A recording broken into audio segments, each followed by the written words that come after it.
সিস্টেমে ব্যবস্থা করতে চায় এই উপদেষ্টারা। এটার জন্য ডিপ্লোমা শিক্ষার্থীরা অনেক শঙ্কিত এবং অনেক ক্ষুব্ধ এবং অনেক মর্মাহত। আমরা জুলাই আন্দোলন করেছিলাম কোটার বিরুদ্ধে। আমরা আসলে এই কোটা আবার ফিরে আসুক, এটা আমরা কোনোভাবেই চাই না।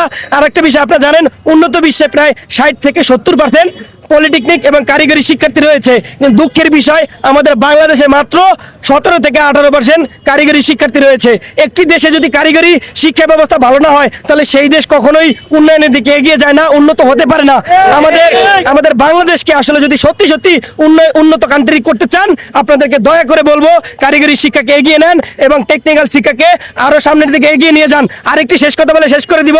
আপনারা জানেন কিছুদিন আগে জনাব তারেক রহমান আরেকটি কথা বলেছেন, সপ্তম শ্রেণী থেকে মানে ক্লাস 7 থেকে উনি হচ্ছে কারিগরি শিক্ষা চালু করতে চান। আমরা ওনার বক্তব্যকে স্বাগত জানাই।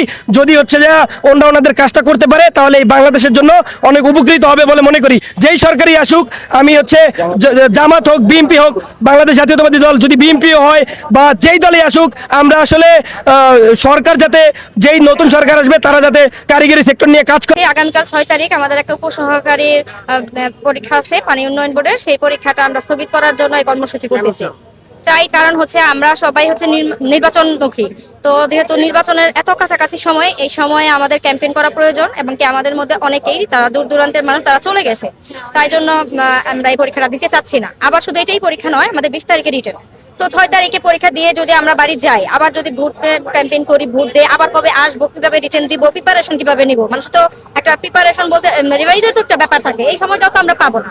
আরেকটা কারণ এখানে আছে, কিছুদিন ধরে আপনারা জানেন যে আমাদের ডিপ্লোমা ইঞ্জিনিয়ার এবং বিএসসি ইঞ্জিনিয়ারদের মধ্যে একটা বিষয় নিয়ে ঝামেলা চলতেছে, যে তাদেরকে আমাদের এই 10ম গ্রেডের যে আমাদের পদ ছিল এখানে কোঠা দিবে তারা।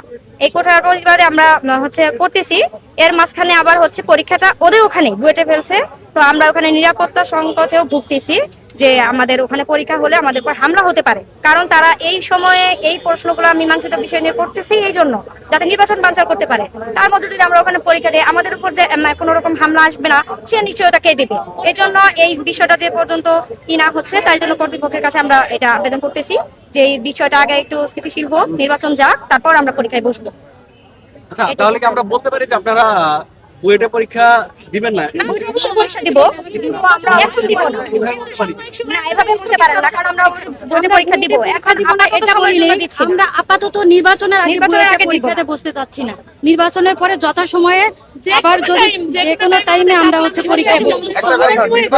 আগে বুয়েটে আপনাদের উপর হামলা হতে পারে, ওরা বিভিন্ন নির্বাচনের আগে এই নির্বাচনটা বানচাল করার জন্য এই টাইমে এটা করতে পারে, পরে হয়তো সাহস পাবে না নির্বাচনের সময় আমলে। এটাই আমরা মনে করছি। শিক্ষার্থীরা নির্বাচন বানচাল করতে যাচ্ছে এরকম না, এইটা আবার কারা চাচ্ছে আমরা জানি না, শিক্ষার্থীরা নির্বাচনের আগে এরকম বিষয় না। আচ্ছা আচ্ছা, কি বা কারা চাচ্ছে সেটা তো বুঝতে পারতেছি না।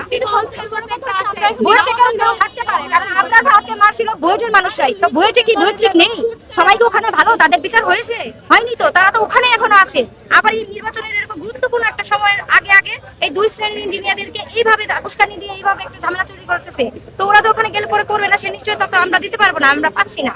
তাই জন্য আমরা 6 তারিখের এবং 20 তারিখের পরীক্ষাটা দাবিগুলো কার কাছে জানাচ্ছেন? পানি উন্নয়ন বোর্ডের কাছে জানাচ্ছি। এখন আমরা আপাতত পরীক্ষা স্থগিতের যেহেতু দাবি নিয়ে এখানে দাঁড়াইছি, তাই আমরা পানি যারা কর্তৃপক্ষ আছে তাদেরকে জানাচ্ছি। কতক্ষণ থাকবেন আপনারা এখানে? দাবি না মানা হচ্ছে আমরা ততক্ষণ দাবি আজকে মেনে আপনাদের দিবেন? কালকে যেহেতু পরীক্ষা, দাবি তো যেটা করে আজকেই করতে হবে। দাবি যদি না মানে কাল যদি পরীক্ষা হয় তাহলে পরীক্ষায় বসবেন কি? আমরা বসি না, হয়তো বলবে কি গণভোটে, হ্যাঁ গণভোটে তারা হ্যাঁ পক্ষে, তারা তো ক্যাম্পেইন করছে, করার জন্য চলে গেছে।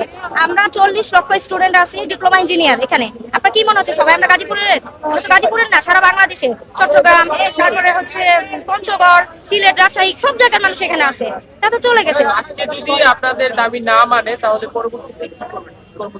কর্মসূচি আর কি, কালকে পরীক্ষা আছে, পরীক্ষা দিতে হবে না, আর কঠোর আন্দোলনের ডাক দিতে হবে, পরীক্ষা বয়কট। আমরা বয়কট করেছি, এটা আমরা জানিয়েছি, বিভিন্ন ভাবে তাদেরকে জানানো হয়েছে আগে। ঠিক আছে।